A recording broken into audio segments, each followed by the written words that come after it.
As we take the first tentative steps toward moving around again, we'll talk with people who've survived COVID-19 about what they learned from battling the virus. Devastation, frustration, but not surprise. This morning, what can be done about Michigan's aging, neglected, and increasingly dangerous infrastructure? Today is Sunday, May 24th, 2020, and this is Flashpoint. Hi, welcome to Flashpoint. I do hope you're enjoying the holiday weekend, though certainly not a classic launch for a Michigan summer season by any stretch.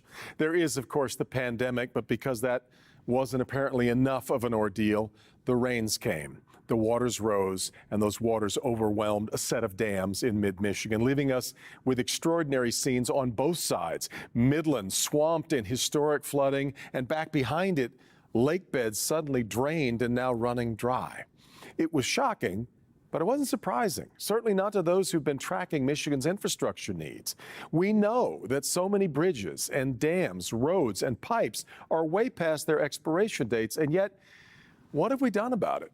Well, hardly a thing. A little later this morning, we're going to talk about the needs and, just as important, the will required to address those needs. But up first, we're going to talk with 4 people who have had the coronavirus and are now moving on as coronavirus survivors. What was it like? And now, today, do they feel immune to it, or do they feel vulnerable to something they've already been through once? It's all today on Flashpoint.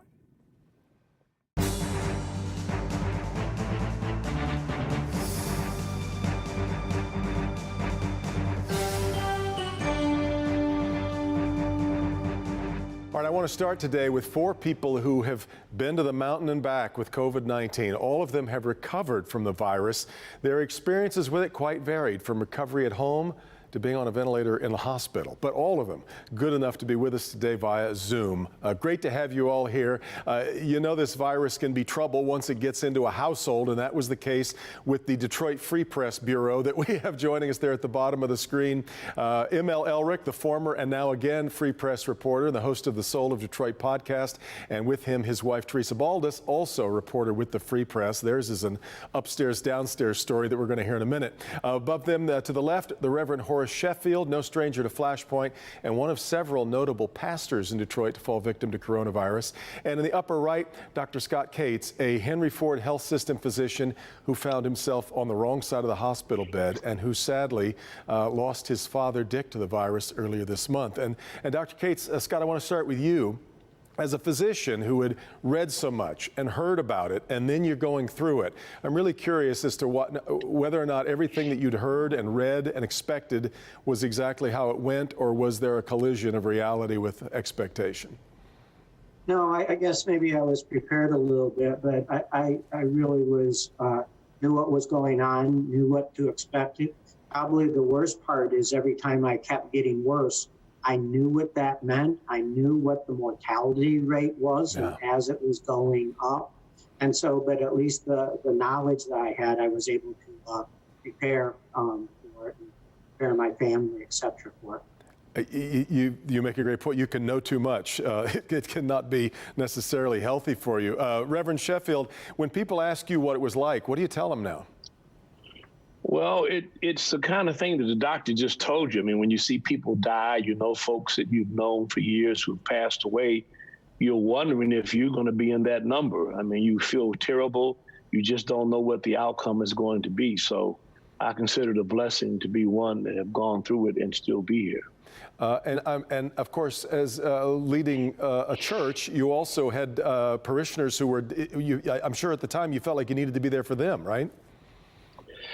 I did. And, you know, I was in New York. It's basically where I got affected. But when I came home and I got sick and was tested immediately, I did not prolong having services. There were a few people in my church who got sick, a couple of who passed, and I immediately suspended services. So, you know, it's a difficult thing to deal with when you don't have fellowship. I mean, that's one of the things about this, whether you're in the hospital, your family's not there, or you're sick at home and people can't see you, the absence of human touch and compassion makes it even worse. Yeah, I think that's one of the horrific parts of dealing with this thing. ML and Teresa, I said once it gets into a household, but I guess it almost sounds like, Teresa, you two got it almost at the exact same time, right? It wasn't one of you really delayed that much from the other. No, in fact, the first day when he showed a fever, when he spiked a fever, I said, okay, that's it. You need to go get a test. And it was a Friday morning.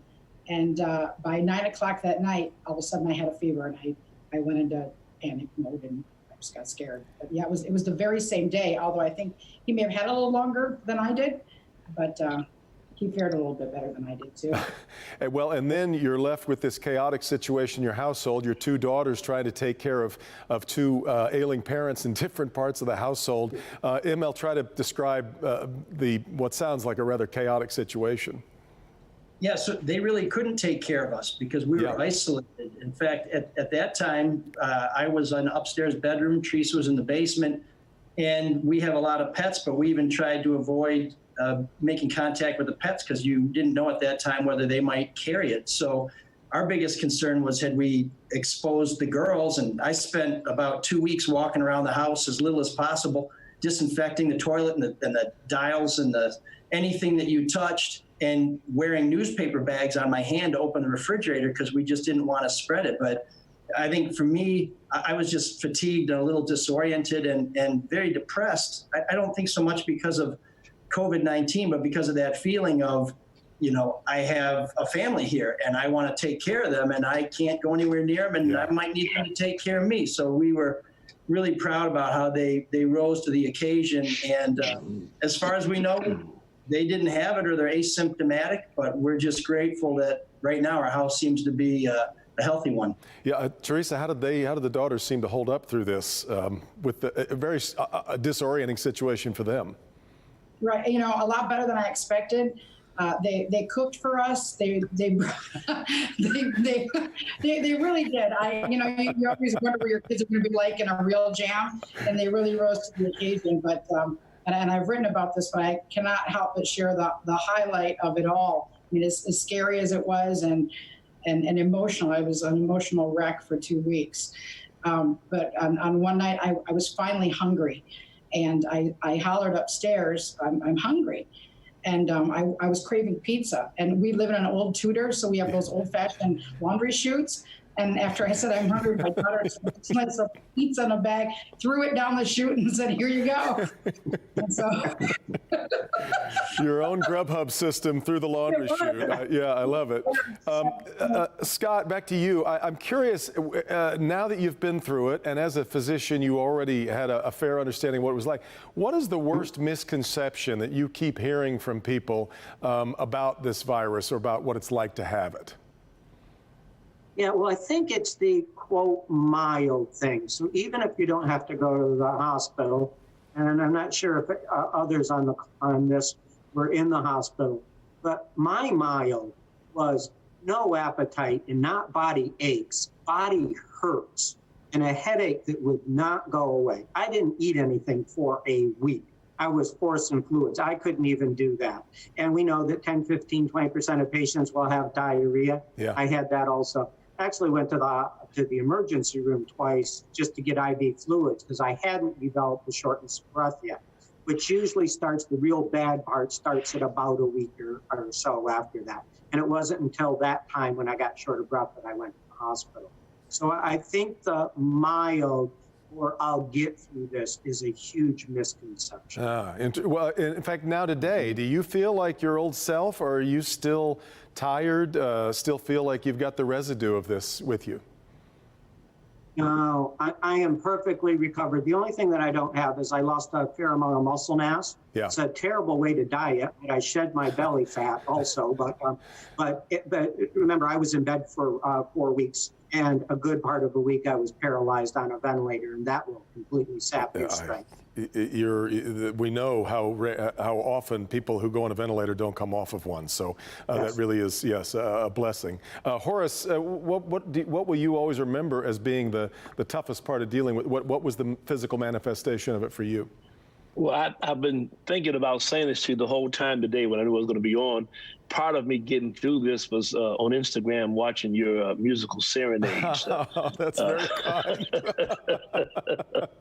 I looked forward to them, really, to be perfectly honest with you, when you're sick and you don't know what the outcome is going to be, that's bad enough. But I had a good friend of mine, Sandra Campbell, did our audit for Dable, went to high school with me. And I was so sick, she emailed me and asked me how I was doing. And I told her terrible. And I never went back to see her response. And she responded to me that she felt the worst she'd ever felt in her life.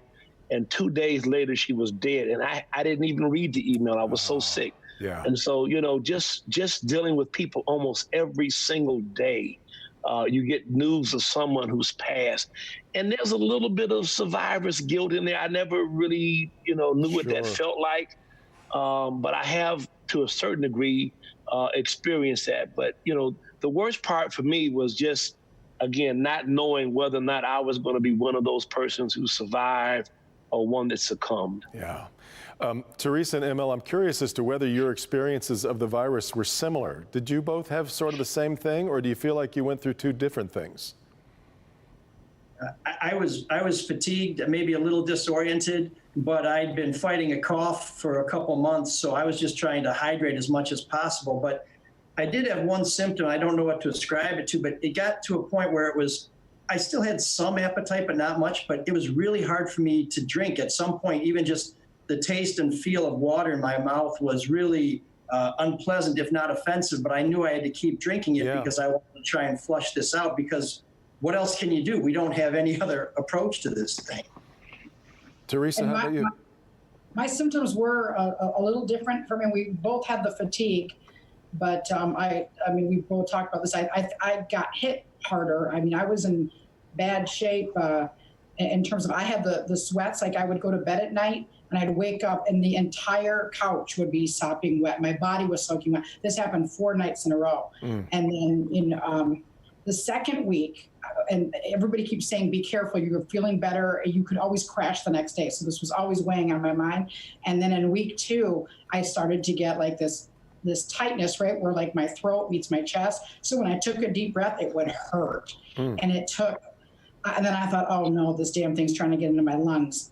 And I did every breathing exercise. I did everything I was supposed to do while sleeping through most of it. But on day 13, I woke up and it was gone, and I was that pain. But did you ever did you ever feel like you were headed for the hospital or needed to be headed to the hospital?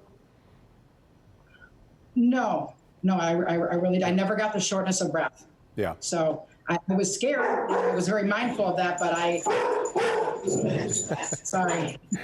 Those are the aforementioned. The pets are showing up now too. I'm really eager to ask all of you this one final question, and that's whether or not, we have some question now, of course, still as to whether or not having the antibodies, having been through it, means that you're immune from it, or whether you feel really vulnerable to it because you know that you can get it. You had it once before.